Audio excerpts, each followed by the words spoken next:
जय हिंद दोस्तों, Sandhu with study में आपका स्वागत है। तो चलिए आज मैं टॉप 100 जीके जीएस का मैं नेक्स्ट सीरीज करवाने वाला हूँ। और इससे पहले मैंने बहुत सारे सीरीज करवा दिए हूँ। आप लोग मेरे चैनल पे जाके देखिए और चैनल को लाइक एंड सब्सक्राइब करें। और जो भी प्रॉब्लम हो आप कमेंट सेक्शन में ज़रूर बताएं। तो चलिए मैं शुरू करता हूँ समय को बर्बाद ना करते हुए। अब poverty question number 1, poverty and un British rule in India नामक पुस्तक किसने लिखी? तो दादा भाई नौरोजी ने लिखी। भारतीय राजनीति का पितामह किसे कहा जाता है? तो दादा भाई नौरोजी को कहा जाता है। डेटा के अनुसार दादा भाई नौरोजी के राजनीतिक गुरु कौन है? तो बाल गंगाधर तिलक हैं। भारत के ग्रैंड ओल्ड मैन के रूप में किसे जाना जाता है? तो दादा भाई नौरोजी को जाना जाता है। ठीक है, दादा भाई नौरोजी से इतने सारे क्वेश्चन हैं। भारत की राष्ट्रीय आय की गणना करने का पहला प्रयास किसने किया? तो दादा भाई नौरोजी ने किया। दादा भाई नौरोजी ने राष्ट्रीय आय की गणना कब की थी? तो 1867 से 1868 में किया। 1867-68 में दादा भाई नौरोजी ने प्रति व्यक्ति आय कितनी अनुमानित की? तो 20 रुपये अनुमानित की। आईसीएस परीक्षा पास करने वाले पहले भारतीय कौन थे? तो सत्येंद्र नाथ टैगोर थे। ठीक है, सत्येंद्र नाथ टैगोर ने आईसीएस परीक्षा कब पास की? तो 1863 में की। ठीक है, चलिए आगे। भारतीय पुनर्जागरण का अग्रदूत किसे कहा जाता है? तो राजा राम मोहन राय को कहा जाता है। आधुनिक भारत का जनक किसे माना जाता है? तो राजा राम मोहन राय को माना जाता है। आत्मीय सभा की स्थापना कब हुई? तो 1815 में हुई। ब्रह्म समाज की स्थापना कब हुई? तो 1828 में हुई। मिरात उल अखबार का संपादन किसने किया? तो राजा राम मोहन राय ने किया। मिरात उल अखबार किस वर्ष प्रकाशित हुआ? तो 1822 ईस्वी में प्रकाशित हुआ। ठीक है, आगे। संवाद कौमुदी का प्रकाशन वर्ष क्या है? तो 1821 है। ठीक, अलीगढ़ में साइंटिफिक सोसाइटी की स्थापना किसने की? तो सर सैयद अहमद खान ने की। चलिए आगे क्वेश्चन नंबर देखते हैं 18। सर सैयद अहमद खान ने साइंटिफिक सोसाइटी की स्थापना कब की? तो 1864 में की। पानीपत का प्रथम युद्ध कब हुआ? तो 21 अप्रैल 1526 को हुआ। पानीपत के प्रथम युद्ध में बाबर ने किसे हराया? तो इब्राहिम लोदी को हराया।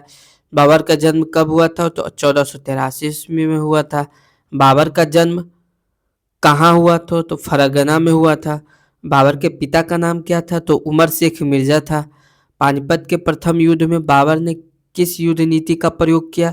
तो तुलु गमा युद्ध नीति का प्रयोग किया। चलिए आगे।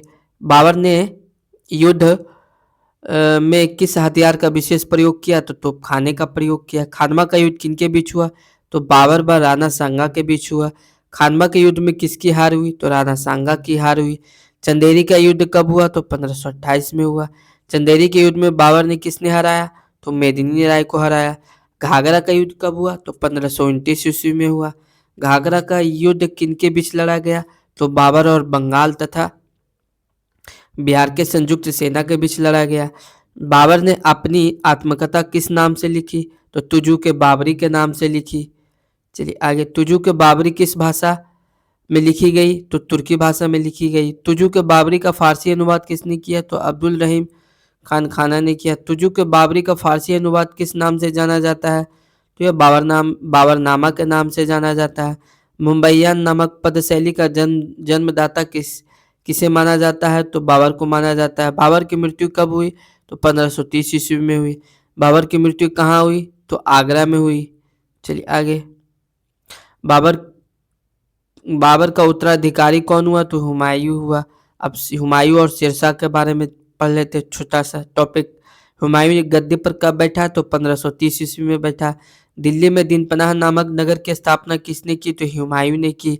चौसा का युद्ध किस वर्ष हुआ? तो यह 1339 ईस्वी में हुआ। और चौसा के युद्ध में किसने किसने किसे हराया? तो शेर शाह ने हुमायूं को हराया। ठीक है, आगे देखते हैं। जियाउद्दीन बरनी और तुगलक के बारे में देख लेते हैं, छोटा सा टॉपिक।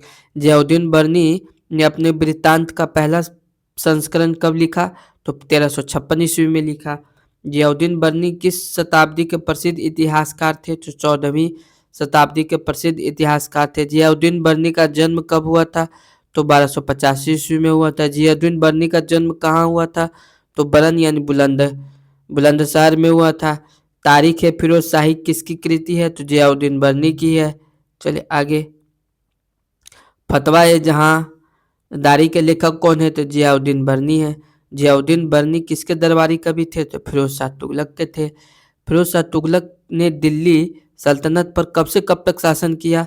तो 1351 से 1388 तक किया। फिरोज शाह तुगलक का जन्म कब हुआ था? तो 1309 ईस्वी में हुआ था। फिरोज शाह तुगलक ने कृषि विकास के लिए किसका निर्माण कराया? तो सिंचाई नहरों का निर्माण करवाया। फिरोज शाह तुगलक ने किन नगरों को बसाया? तो फतेहाबाद, हिसार, फिरोजपुर और फिरोजाबाद को बसाया। आगे अब देख लेते हैं, छोटा सा टॉपिक है भीमराव अंबेडकर। भीमराव अंबेडकर के बारे में। तो दलित वर्ग संघ की स्थापना कब की गई? 1930 ईस्वी में की गई। आगे, और दलित वर्ग संघ की स्थापना किसने की? तो भीमराव अंबेडकर ने की। भीमराव अंबेडकर का जन्म कब हुआ था? तो 14 अप्रैल 1891 को हुआ। भीमराव अंबेडकर का जन्म कहाँ हुआ था? तो महू में हुआ था, मध्य प्रदेश में हुआ था। भारत के संविधान का मुख्य वास्तुकार किसे माना जाता है? तो भीमराव अंबेडकर को माना जाता है। अंबेडकर ने किस आंदोलन को प्रेरित किया? दलित बौद्ध आंदोलन को प्रेरित किया। भारत सरकार के पहले कानून मंत्री कौन थे? तो भीमराव अंबेडकर थे। ठीक है। अंबेडकर कब से कब तक कानून मंत्री रहे? तो 1947 से 1951 तक रहे। ठीक है, आगे चलिए देखते स्वतंत्र पार्टी लेबर की स्थापना किसने की? स्वतंत्र लेबर पार्टी की स्थापना किसने की? भीमराव अंबेडकर ने की।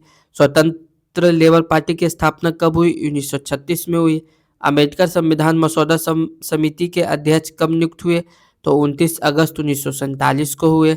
अंबेडकर को भारत रत्न कब दिया गया? तो 1990 में दिया गया मरणोपरांत। भीमराव अंबेडकर के गुरु कौन थे? तो महात्मा गांधी, ज्योतिबा फुले एवं भगत सिंह थे। भगत सिंह का जन्म कब हुआ था? तो 28 सितंबर 1907 को हुआ था। आगे, भगत सिंह का जन्म किस परिवार में हुआ था? तो सिख परिवार में हुआ था। नौजवान सभा का गठन कब हुआ? डेटा के अनुसार 1920 ईस्वी में। एक इनकलाब जिंदाबाद का नारा किसने दिया? तो भगत सिंह ने दिया। भगत सिंह को फांसी कब दी गई? 23 मार्च 1931 को दी गई। भगत सिंह के साथ किन किन क्रांतिकारियों को फांसी दी गई? तो सुखदेव को और राजगुरु के साथ दिया गया। भगत सिंह और उनके साथियों को फांसी किस जेल में दी गई? तो लाहौर जेल में दी गई। अब चलिए देखते हैं छोटा सा टॉपिक संविधान सभा। संविधान सभा में क्या है भाई? संविधान सभा में उद्देश्य प्रस्ताव कब प्रस्तुत किया गया? 13 दिसंबर 1946 को किया गया उद्देश्य प्रस्ताव किसके द्वारा प्रस्तुत किया गया? तो जवाहरलाल नेहरू के द्वारा किया गया। उद्देश्य प्रस्ताव समिति का गठन कब हुआ? तो 13 दिसंबर 1946 को हुआ। संविधान सभा की पहली बैठक कब हुई? तो 9 दिसंबर 1946 को हुई। संविधान सभा का अस्थायी अध्यक्ष किसे चुना गया? तो सच्चिदानंद सिन्हा को चुना गया। संविधान सभा का अस्थायी अध्यक्ष किसे चुना गया? तो राजेंद्र प्रसाद को चुना गया। और राजेंद्र प्रसाद को अस्थायी अध्यक्ष कब चुना गया? और कब चुना गया? तो 11 दिसंबर 1946 को चुना गया। ठीक है, आगे, और संविधान सभा का सलाहकार किसे चुना गया? तो बी.एन. राव को चुना गया। संविधान का प्रारूप यानी ड्राफ्ट किसने तैयार किया था? तो C.R. बी.एन. राव ने किया था। भारतीय संविधान बनकर कब तैयार हो गया? तो 26 नवंबर 1949 को तैयार हो गया। अब देखिए यहाँ से मिसलेनियस 21 अप्रैल 1526 किस ऐतिहासिक घटना की तिथि है? तो पानीपत की प्रथम युद्ध हुआ था 21 अप्रैल 1526 को। बाबरनामा किस भाषा का अनुवाद है? तो फारसी भाषा का अनुवाद है। आगे,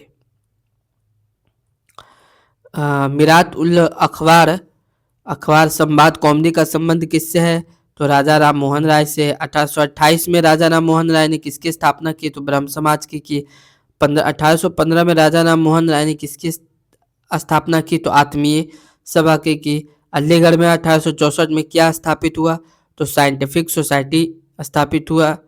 चलिए आगे, बाबर के पिता उमर शेख मिर्जा कहाँ के शासक थे? तो जन्म स्थान संदर्भ फरगना के थे। मेदिनी राय किस युद्ध में पराजित हुए? तो चंदेरी का युद्ध में पराजित हुए 1528 में। बिहार और बंगाल की संयुक्त सेना 1529 में किससे युद्ध किया? तो बाबर से युद्ध किया, घाघरा का युद्ध जिसे कहते हैं। ठीक है, जियाउद्दीन बर्नी का जन्म किस जिले में हुआ था? तो बुलंदशहर में हुआ था। ठीक है, तारीख फिरोज शाही किस काल की जानकारी देती है? तो तुगलक काल यानी दिल्ली सल्तनत की जानकारी देती है। आगे, 1990 में किसे मरणोपरांत भारत रत्न मिला तो भीमराव अंबेडकर को मिला। 19 अगस्त 1947 की तारीख किस लिए महत्वपूर्ण है? तो यह मसौदा समिति के अध्यक्ष की नियुक्ति अंबेडकर के द्वारा किया गया था 19 अगस्त 1947 को। 23 मार्च 1931 को किसी लाहौर जेल में फांसी हुई? तो भगत सिंह, सुखदेव और राजगुरु को हुआ। 9 दिसंबर 1946 को किसे अध्यक्ष चुना गया? तो सच्चिदानंद सिन्हा यानी अस्थाई को चुना गया। प्रति व्यक्ति आय 20 रुपये का अनुमान किस वर्ष के लिए था? तो 1867 से 1868 में प्रति व्यक्ति आय 20 रुपये का अनुमान था। तो जय हिंद दोस्तों, चैनल को लाइक एंड सब्सक्राइब करें और बेल आइकन दबाएं और जो भी प्रॉब्लम हो आप कमेंट सेक्शन में ज़रूर बताएं।